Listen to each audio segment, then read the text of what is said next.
오늘은 다윗의 성전 건축 희망과 하나님의 응답이라는 제목으로 말씀드리겠습니다. 다윗은 꿈이 있었습니다. 하나님께서 다윗이 여러 나라를 다 치고 경고하게 됐을 때, 그리고 예루살렘을 치고, 예루살렘에는 다윗 전까지는 유다 사람들이, 이스라엘 사람들의 땅이 아니었습니다. 여부수 족속이 살고 있었습니다. 그때 예루살렘에 살던 여부수 족속을 치고, 그리고 다윗이 또 그곳에 시온성을 쌓았습니다. 그리고 궁전을 지었는데, 그 궁전에서 평안히 살게 될 때에 다윗 왕이 선지자 나단에게, 나는 백향목 궁에 살거든 하나님의 궤는 휘장 가운데 있도다. 그러니까 나는 궁전을 지어서 궁에 사는데 하나님께서는 아직도 그 천막, 그 텐트에 참 전이라고 해서 그렇게 옮기는 데 계시다. 이게 참 죄송하고 또 하나님께 해드려야겠다는 이런 마음이 들어서 나단 선지자에게 얘기를 했어요. 그랬더니 나단 선지자가 뭐라고 하느냐 하면은, 여호와께서 왕과 함께 계시니 마음에 있는 모든 것을 행하소서 하니라. 성경 말씀에 그렇게 표현이 되어 있습니다. 그런데 여기에서 조금 문제가 있어요. 뭐냐 하면은, 이제 교회에 처음 나오는 사람들은 여호와는 누구신가? 선지자는 무엇인가? 이런 질문이 있을 거예요. 여호와는 우리가 섬기는 하나님의 다른 이름, 저 구약 시대의 이스라엘 백성이 하나님을 여호와라고 불렀고, 이제 그것은 하나님께서 바로 사람들을 만드신 지 얼마 안 돼가지고 노아 홍수 전에도 여호와라고 그렇게 이제 이름을 불렀댔어요. 그래서 하나님 하면 저기 이제 야훼이라고도 하고 여호와라고 하는 그런 대표적인 이름이 있고, 또 공적으로는 엘로힘이라고 해서 하나님이라는 뜻으로도 쓰고, 또 그 후에 뭐 아도나이 우리 주님 이런 뜻으로 쓰고 이제 합니다. 그래서 여호와는 하나님의 이름. 그리고 선지자는 어떤 사람들이냐 하면은, 사람들이 이제 죄를 짓고 이러면서 하나님과 대화가 끊기고 하나님의 음성을 듣지 못했는데, 하나님께서 특별히 사람을 부르셔가지고 그 사람을 통해서 하나님께서 하시는 말씀을 백성에게 전하는 그런 사람들을 선지자라고 했습니다. 또 반대로 사람들이 하나님께 제사를 드릴 때에 옛날에는 직접 이제 그 모세 이후로는 제사장을 통해서 제사를 드리는, 그러니까 사람들이 하나님께 제사를 드릴 때는 제사장이 일을 맡아 있고, 또 하나님께서 말씀하실 때는 선지자를 통해서 그렇게 말씀을 전했습니다. 그러면은 우리들이 생각하기에 선지자는 항상 하나님의 뜻을 알고 하나님의 뜻을 전하는 사람이라고 생각이 들지만, 선지자는 하나님께서 말씀하신 것만 알고 그 나머지는 자기가 생활하는 가운데서 그저 자기의 상식적으로 생각할 때들도 많이 있었어요. 그러니까 하나님께서 말씀하시는 것은 정확하게 사람들에게 전달할 수가 있지만, 그 외의 것은 하나님의 뜻을 잘 모를 때도 있었습니다. 여기에서 나단 선지자의 생각으로는 하나님께서 다윗과 함께 하시는 것을 많이 봤어요. 다윗은 왕이 됐는데 그때 이제 왕으로서 안수를 받고, 그리고 하나님께서 성령께서 많이 역사를 하셨어요. 하나님께서 함께 하시니까 다윗 왕이 하는 것은, 생각하는 것은 다 하나님 뜻에 맞을 것이다 라는 그런 가정이 있었던 것 같아요. 그리고 또 선지자는 하나님의 말씀을 전하는 사람들이니까 다윗 왕이 생각하기에 선지자가 왕이 하나님께서 함께 하시니까 마음에 원하는 것을 다 행하소서, 이러니까 나는 이렇게 하면 되겠구나, 나는 이 하나님을 위해서 성전 건축을 했으면, 이런 마음이 있었습니다. 그랬는데 그날 밤에, 그러니까 다윗 왕과 나단이 대화한 그날 밤에 하나님께서 나단에게 나타나셔서 말씀을 하신 거예요. 내 종 다윗에게 전하라. 네가 나를 위하여 내가 살 집을 건축하겠느냐. 이것은 우리가 해석할 때 조금 부정적으로도 긍정적으로도 해석을 할 수가 있습니다. 뭐냐 하면은, 우리들이 그 손자들을 보고 할 때에 손자들이 손으로 쪼물딱쪼물딱 한 거 참 남들이 볼 때는 좀 지저분하다, 더럽다 할 만한 걸 손자가 또 할아버지 할머니 생각해서 먹으라고 주면은 그거 마음은 참 고마운데 그거 먹어야 될지 말아야 될지 이렇게 망설일 때도 많이 있으실 줄 압니다. 그런데 하나님께서는 이 우주를 다 만드시고 전부 다가 하나님의 것이시고 하나님께서는 안 계시는 것이 없으시고 한데 하나님은 사람처럼 집이 필요한 것도 아닙니다. 사람들을 가르치시기 위해서 사람들을 위해서 하나님의 전이라는 거 있고 하지만 하나님이 세상에 특별히 와가지고 계실 만한 그럴 이유도 없습니다. 그런데 다윗은 나는 이렇게 백향목으로 만든 좋은 궁에서 거하는데 하나님은 천막에 계시는데 하나님을 위해서 나도 성전을 참 멋있게 해드려야겠다. 하나님은 그런 성전, 그런 건물이 원래는 필요는 없으십니다. 그렇지만 다윗 왕이 참 고맙고 기특하지도 않겠습니까? 그 때가 언제냐면 우리같이 성경 말씀을 항상 읽고 성령께서 와 계시고 설교를 듣고 하는 때가 아니고 고구려 백제 신라가 생기기도 전인, 그것보다도 훨씬 전인 고조선의 역사가 있기 전 그 시대에 다윗 왕이 그런 성경적인 지식이 없이 이런 마음을 가진 것은 그 당시로는 상당히 기특하게 생각할 수가 있습니다. 어떻게 우리가 알 수가 있냐면은 하나님께서 그 다음에 하신 말씀이 내가 이스라엘 자손을 애굽에서 인도하여 내던 날부터 오늘까지 장막과 성막 안에서 다녔나니 너희가 어찌하여 나를 위하여 백향목 집을 건축하지 아니하였느냐고 말하였느냐. 내가 언제 내 집 지어달라고 말한 적이 있느냐? 그런 얘기예요. 하나님께서는 그런 집이 필요하지도 않고 그런 집을 요구하지도 않았어요. 이스라엘 백성을 가르치시기 위해서 또 우리에게 역사의 흐름 모든 가운데서 가르치시기 위해서 그 성막 또 이 장막 거기에서 그냥 하나님께서 계신 곳이라고 우리가 알고 그렇게 이제 쭉 모시고 하나님께서 여기가 내가 거는 곳이라고 하신 적은 있어요. 그러니까 하나님은 그런 게 필요가 없지만 그리고 또 그런 것을 내가 언제 그런 것을 요구했느냐. 그렇지만 다윗의 마음은 참 기특하다. 이제 그래가지고 하나님께서 기뻐하셨을 것 같아요. 그리고서 하나님께서 하신 말씀이 내가 그러니까 나단을 통해서 다윗에게 하신 말씀입니다. 그러니까 하나님께서 나단을 통해서 다윗에게 하신 말씀이 내가 너를 목장에서 다윗이 양치는 목동이었잖아요.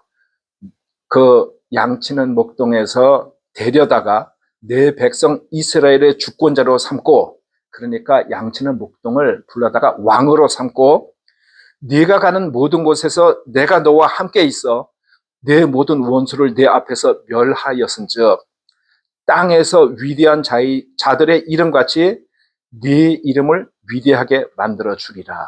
이것은 하나님의 대단하고 엄청난 축복입니다. 다윗 왕은 황송한 마음에 하나님의 전을 언급을 했지만 하나님께서는 다윗에게 참 네가 하나님을 이렇게 생각하는 마음이 기특해서 이렇게 해주시겠다 하신 말씀이에요. 다윗은 어떤 사람입니까? 이스라엘 백성이 블레셋과 싸움이 났을 때 모든 사람이 무서워서 다 숨고 도망갔을 때 다윗은 자기의 출세나 자기의 영광을 위한 것이 아니었어요. 자기가 모욕을 당했으면 다윗이 앞에 나가서 골리앗한테 맞서 싸우지는 않았을 것 같아요. 그런데 이 세상을 창조하신 하나님의 이름을 모욕하는 것을 다윗이 참지 못해가지고 골리앗에게 조그만 소년에서 나간 거예요. 모든 면에서 상대가 되지 않는 그런 일이었습니다. 그것은 보통 사람들이 할 수가 없는 하나님을 참 경외하고 존경하고 사랑하는 마음에서 갔던 다윗입니다. 그것 때문에 하나님께서 다윗에게 굉장히 은혜를 베푸셨다고 저는 그렇게 생각이 듭니다. 그런데 다윗이 성전 건축을 계획한 것은 그 당시 다윗 때의 그 상황, 그러니까 우리가 비디오 사진을 찍는다면 스냅샷 같은 그런 생각이었지만 하나님께서는 인류를 만드시고 세상의 끝날까지 모든 세상의 역사를 꿰뚫어 보시는 가운데서 하나님의 계획이 따로 있었어요. 그래서 하나님께서는 이 사무엘 상하에는 안 나오지만 다른 책 역대상 22장 8절에 어떤 말씀을 하신 것이 나오냐 하면은 네가 내 앞에서 땅에 피를 많이 흘렸은즉 내 이름을 위하여 성전을 건축하지 못하리라, 이런 말씀을 하셨어요. 그러니까 다윗은 자기의 상황에 전쟁에 많이 참여해서 자기가 군대 다른 적군과 싸우느라고 피를 많이 흘리게 됐어요.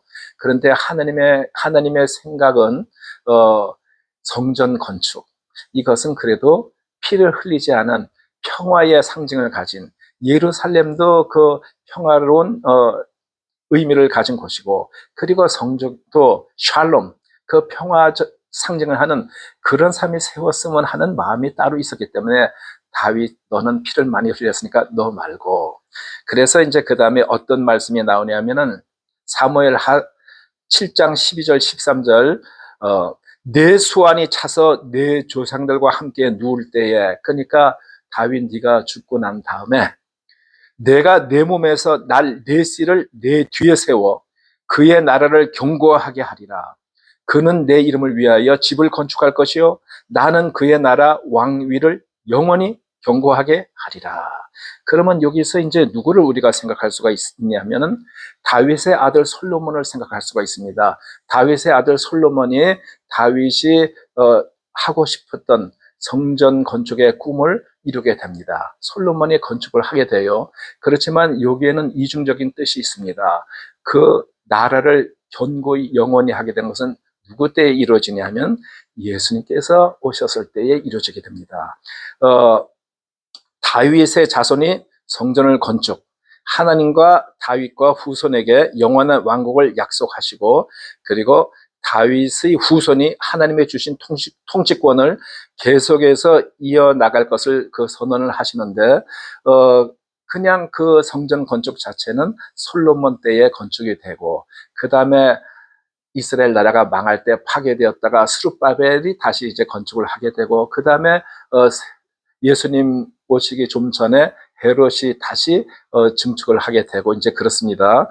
그런데 그 예수님께서 어떤 말씀을 하셨냐면 요한복음 2장 19절에 그 이제 이스라엘 백성 또 제자들이 성전을 또 자랑을 하고 건축 멋있다고 하고 할 때에 이 성전을 헐라 내가 사흘 동안에 일으키리라, 이런 말씀을 하셨어요. 그랬더니 거기에 뭐 바리새인 것 같이 예수님에 대해서 좀 이렇게 어게인스트하는 그런 사람들이 예수님을 비난하면서, 아니 이 성전 건축하는데 46년이 걸렸는데, 그건 이제 헤롯 때에 다시 재건하면서 46년 얘기하는 거예요. 네가 어떻게 3일 만에 그것을 일으킨다고 하느냐, 제정신이냐, 이런 뜻이에요. 예수님께서 그때 말씀하신 성전은 무엇을 뜻했냐면 예수님의 자신의 몸을 성전으로 그렇게 의미하셔서 예수님께서 십자가에 달려 돌아가시고 사흘 만에 부활하신다는, 그러니까 성전을 헐면은 사후에 성전을 다시 세우리라 하는 그런 뜻으로 말씀하셨던 거예요. 거기에서 예수님의 몸이 성전이 되었고, 또 예수님께서 오셔가지고 하나님 아버지, 나는 아들, 그래서 그때 이제 우리가 성부 하나님, 성자 하나님, 이런 개념을 갖게 되었는데, 예수님께서 부활하시고 나서 40일 계시다가 하늘나라에 올라가셨어요. 그리고 나서 10일 후에 성령을 보내셨습니다. 그래서 40일 더하기 10일 합쳐서 50일, 50일이기 때문에 펜테코스트, 또 오순절, 순이란 열을 뜻합니다. 순이 5개 있으니까 50일 후, 그래서 오순절이라고 하는데 그때 성령께서 오셨어요. 그 이후로는 하나님을 믿는 사람들에게는 성령께서 마음에 와 계십니다. 그러니까 성령께서 성령이신 하나님이신 성령께서 우리 마음에 와 계시기 때문에 하나님의 자녀들은 우리의 몸이 하나님의 성전이 되는 셈입니다. 그래서 이 성전이란 것은 참 그때 눈에 보이는 건물에서 지금 하나님을 믿는 사람들의 몸까지 많은 그런 뜻을 내포하고 있습니다. 다윗은 하나님께서 주신 약속에 감사하고 겸손하게 기도를 드리고 가문을 영원히 축복하시겠다고 하신 약속을 믿고 하나님을 찬양하고 하나님의 위대함, 신실하심을 고백하고 그리고 자신과 후손들에게 하나님의 뜻이 이루어지기를 간구를 했습니다. 만약에 다윗이 여기에서 그 하나님께 때를 썼다면 하나님께 순종하지 않고 아니 내가 하나님께 성전 건축을 해드리겠다는데 왜 안 받으시고 그러세요 하면서 건축을 했다면 어떻겠습니까? 그러면 제가 개인적으로 생각에는 가인의 제사와 같은 것이 되지 않았을까. 근데 아벨은 하나님의 뜻에 맞는 그런 제사, 믿음으로 드렸다고 했습니다. 이 다윗이 거기에 순복하고 하나님의 뜻이 이루어지기를 바랬던 것은 바로 아벨의 제사와 같은 우리가 본받아야 될 만한 그런 태도라고 생각이 듭니다. 여기에서 우리가 다시 이 생각을 이 다윗의 성전의 꿈을 하나님께서 다시 다른 방법으로 말씀을 하신 이 설교를 생각을 할 때에 무엇을 우리가 생각할 수 있느냐 하면은 하나님의 계획은 우리의 계획을 초월한다. 다윗은 성전을 짓고자 하는 좋은 뜻을 가지고 있었지만 하나님은 다윗에게 다른 계획을 가지고 계셨습니다. 이사야서 55장 8절 9절에 보면은 어떤 말씀이 있냐 하면은 내 생각이 너희의 생각과 다르며 하나님의 생각이 우리의 생각과 다를 수가 있다는 것입니다. 내 길은 너희의 길과 다름이니라. 여호와의 말씀이니라. 성경 말씀 나올 때 여호와의 말씀이라고 한 번 더 나오는 것은 이것은 하나님께서 우리에게 직접 하시는 하나님의 말씀이라는 것을 강조하는 것입니다. 이는 하늘이 땅보다 높음같이 내 길은 너희의 길보다 높으며 내 생각은 너희의 생각보다 높음이니라.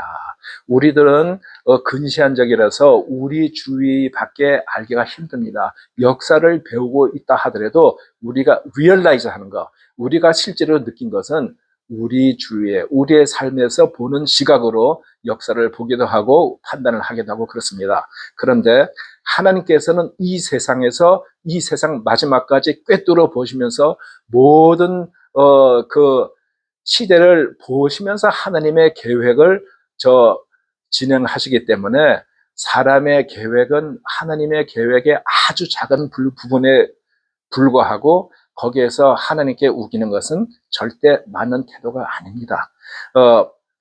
하나님의 뜻은 우리의 계획과 다를 수가 있지만 하나님의 계획은 언제나 우리의 삶에 더 크고 더 중요한 목적을 가지고 있습니다. 우리는 하나님의 뜻을 따르며 하나님의 인도하심을 신뢰해야 되겠습니다. 그리고 하나님의 언약은 변하지 않는다.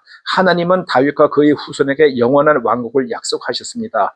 하나님은 한번 맺은 언약을 결코 취소하지 않으시며 그것을 반드시 이루십니다. 우리가 어려운 상황에 처했을 때도 하나님께서 우리에게 하신 약속을 믿고 하나님의 신실하심을 항상 의지하고 살아야 됩니다.